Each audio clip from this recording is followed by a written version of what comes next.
Hey everybody, we are going to do the February 5th daily Bible reading. We'll be starting out in Exodus chapter 21 verse 1. And then we will be in Psalm 18 verse 46, Proverbs 6:26, and then Matthew 23:1. So,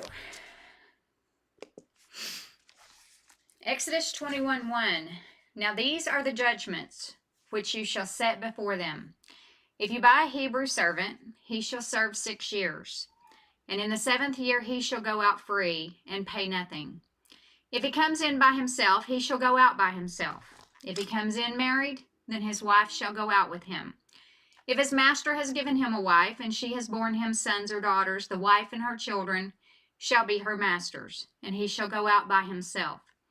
But if the servant plainly says, I love my master, my wife, and my children, I will not go out free, then his master shall bring him to the judges. He shall also bring him to the door, or to the doorpost, and his master shall pierce his ear with an awl, and he shall serve him forever. And if a man sells his daughter to be a female slave, she shall not go out as the male slaves do. If she does not please her master, who has betrothed her to himself, then he shall let her be redeemed.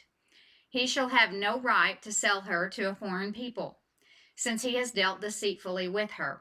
And if he has betrothed her to his son, he shall deal with her according to the custom of daughters.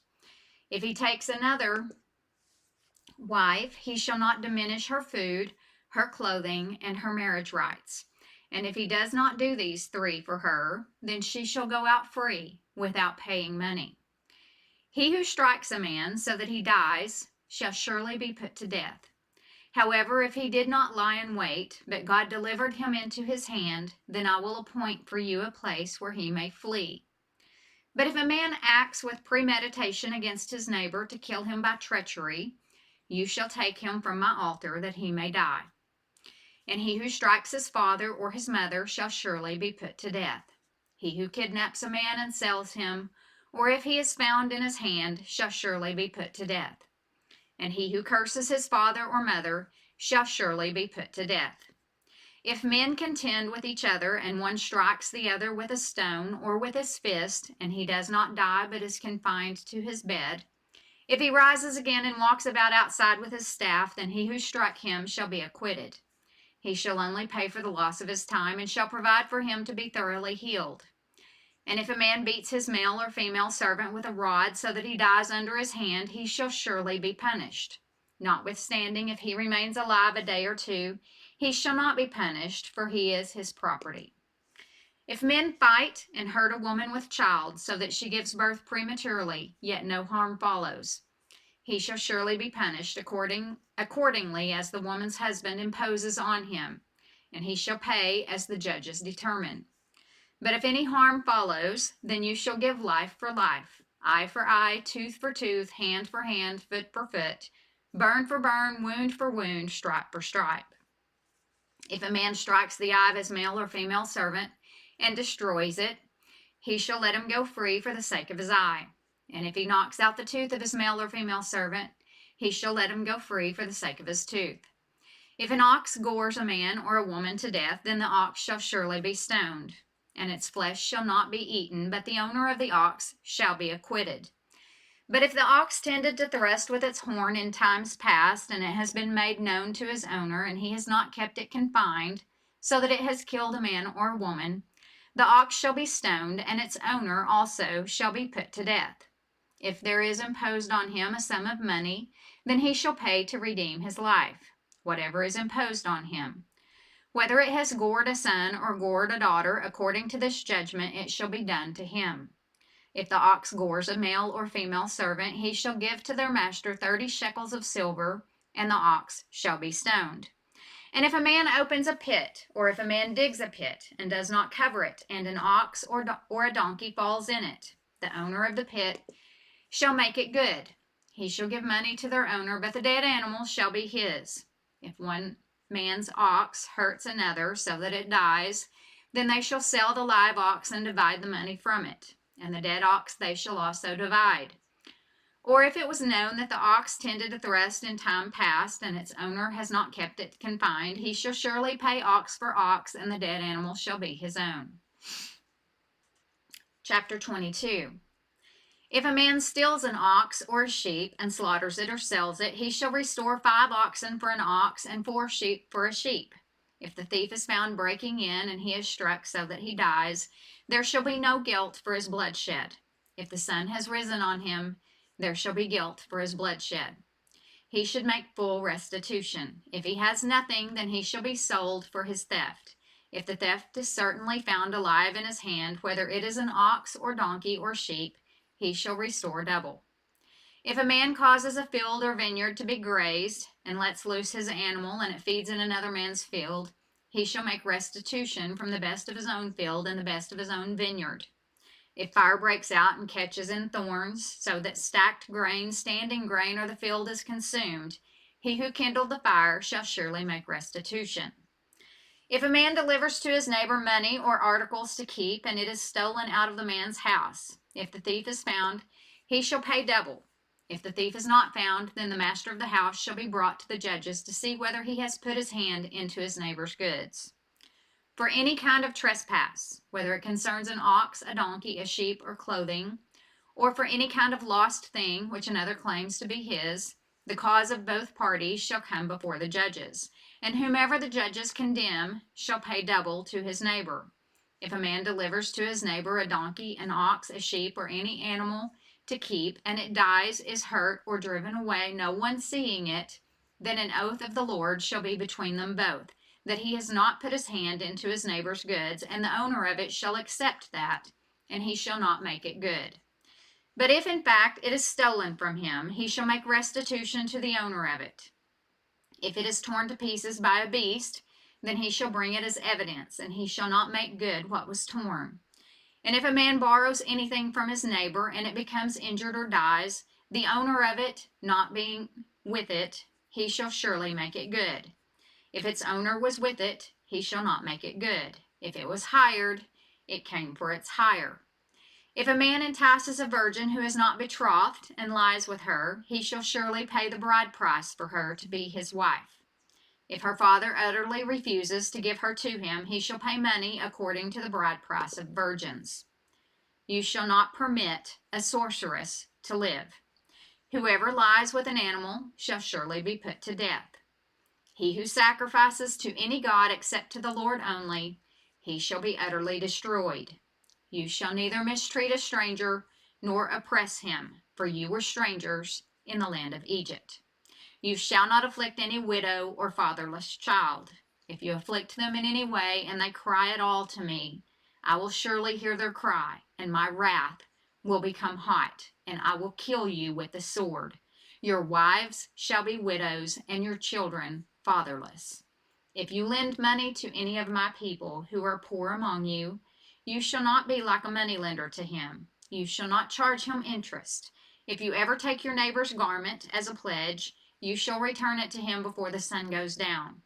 For that is his only covering. It is his garment for his skin. What will he sleep in? And it will be that when he cries to me, I will hear, for I am gracious. Widow or fatherless child. God reserved his special attention for widows and orphans, who often had no one to care for them.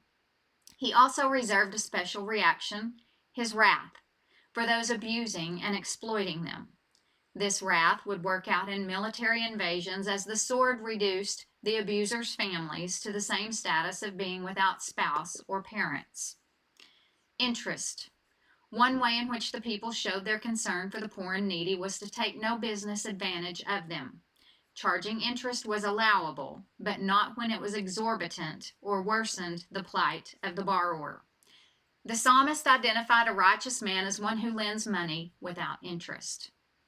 Verse 28, You shall not revile God, nor curse a ruler of your people.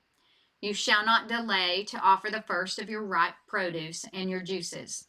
The firstborn of your sons you shall give to me. Likewise you shall do with your oxen and your sheep. It shall be with its mother 7 days. On the 8th day you shall give it to me. And you shall be holy men to me. You shall not eat meat torn by beasts in the field. You shall throw it to the dogs. Psalm chapter 18, verse 46. The Lord lives. Blessed be my rock. Let the God of my salvation be exalted. It is God who avenges me and subdues the people under me. He delivers me from my enemies. You also lift me up above those who rise against me. You have delivered me from the violent man. Therefore I will give thanks to you, O Lord, among the Gentiles, and sing praises to your name. Great deliverance he gives to his king and shows mercy to his anointed, to David and his descendants forevermore. Proverbs 6, verse 26. For by means of a harlot a man is reduced to a crust of bread, and an adulteress will prey upon his precious life.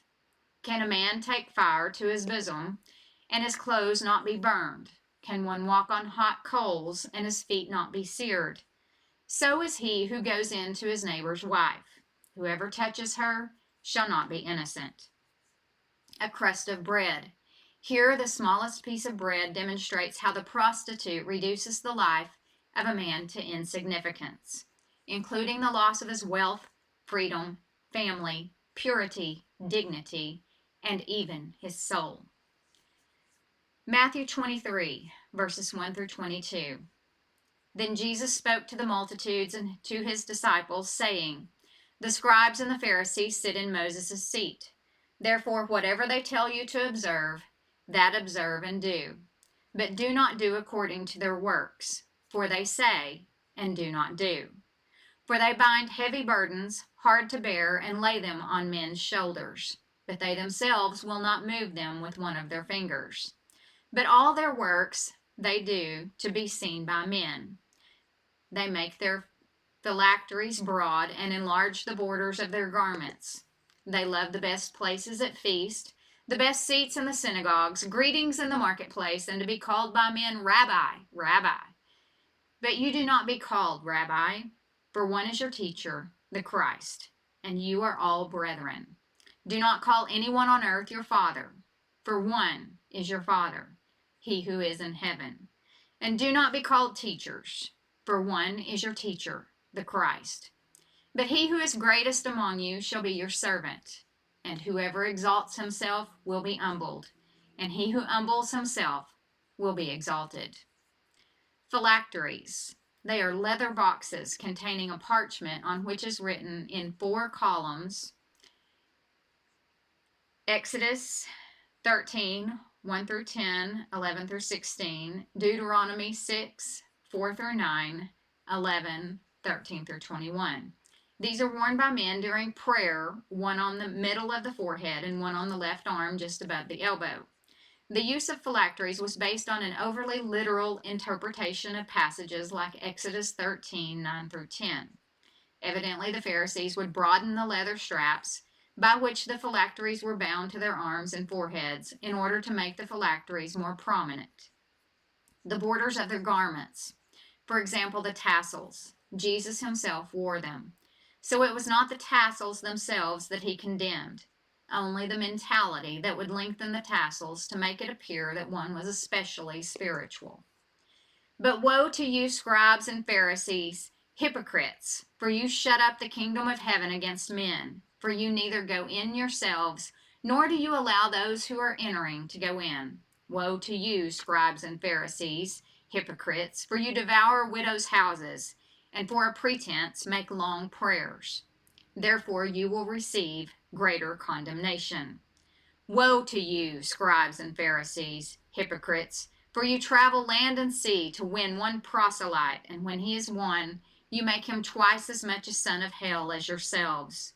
Woe to you, blind guides, who say whoever swears by the temple, it is nothing, but whoever swears by the gold of the temple, he is obliged to perform it. Fools and blind, for which is greater, the gold or the temple that sanctifies the gold? And whoever swears by the altar, it is nothing, but whoever swears by the gift that is on it, he is obliged to perform it. Fools and blind, for which is greater, the gift or the altar that sanctifies the gift? Therefore he who swears by the altar swears by it, and by all things on it. He who swears by the temple swears by it and by him who dwells in it.